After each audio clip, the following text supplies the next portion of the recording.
a lot of well-known faces. Can I just give you this? Sorry. Is that like evidence? This is from the... This isn't in an evidence bag, but it's the level rock, and the producers wanted you to have that. So. Sticks of rock? Sticks of rock, because it was shot in Brighton. In an evidence bag? I haven't had a stick of rock in, there you go. 3 weeks. I'm not sure you want I'm not sure you want to put your fingerprints on that, because, you know, who knows where that might end up. You're right. Thank you very much, Look at those faces, look at that cast, look at the mood and the atmosphere that you're creating there. Tell us who's in it and what's it about. The lead is Carla Crome, who's fantastic in it.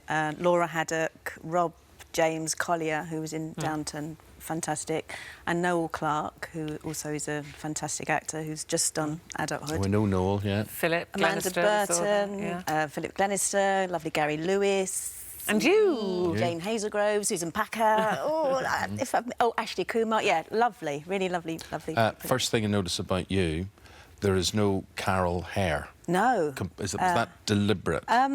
The makeup artist suggested that I might go dark, and at first it's like, oh, I just got my hair to a nice colour, but I think maybe they'd cast too many blondes and I was the one to go dark. But actually it really worked for the character. I felt very distant from Carol, which was nice. So, and I've kept it. So. It's not. I think it's really suits thank you. Well, I am naturally dark. I've been blonde for a very long time, but yeah, it was weird at first. And in the mornings, I looked very angry, you know, without any makeup, really dark. And yeah, but no, I like it. So yeah. So you play DCI Newman. DCI Newman. So tell us about her. What's her character? Where does she fit in all this?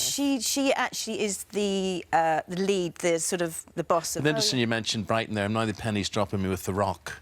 Yes, sorry, yes, Brighton, yeah. which is beautiful. And actually, I don't know if you've watched it at all or anything, but it's so beautifully shot, and Brighton looks stunning.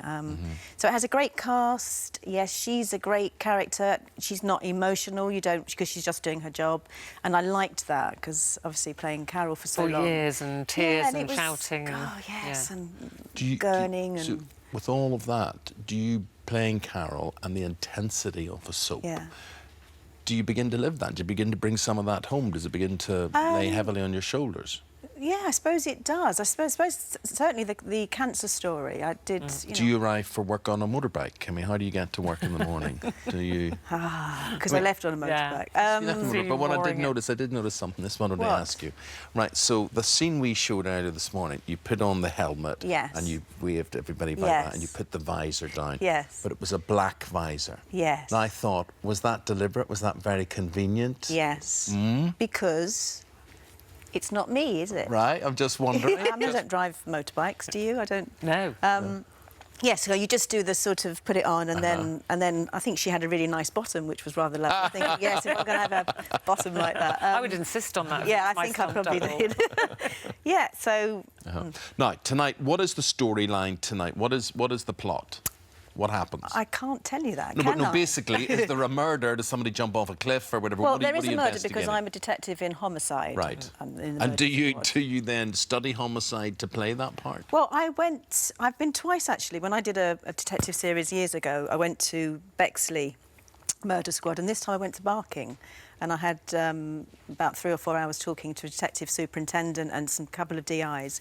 Yeah, it was fascinating. I'm fascinated by the speed of they need to get things, because information can be washed and you know, evidence can go very quickly, and just the stress of doing this thing and then somebody looking over your shoulder making sure you've dotted the I's and crossed the T's. So the pressure that these detectives are under, it was great. And for you, in the script then, is there a lot of police kind of jargon? Lots of police jargon, yes, police jargon.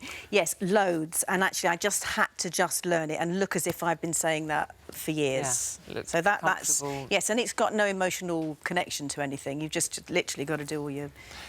I quite like that, though. Is it true, when you were presented with the script, you don't know the outcome?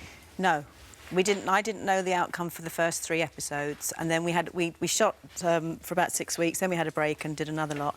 It was in the next lot that I. What is the point of that? Is that because they haven't finished writing the script, or I mean, you're actors, you can act. Why do they keep the end? Well, I think if we'd really wanted to know, we could have done. I think for some of us, for me, it was quite nice to sort of see if I could get any of the forensic information and find it out. You can work it out. Did you? Yeah.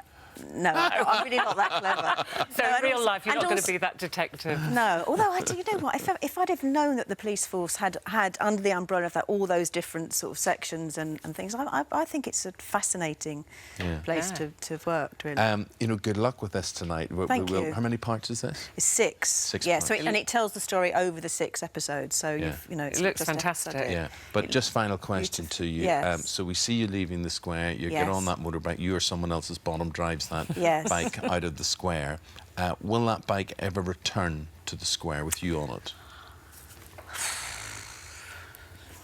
I don't know. You wouldn't rule it out. You wouldn't rule it out. You know, I think I probably should say I wouldn't rule it out. I mean, I've said it. You know, I think new producers come in, stories change.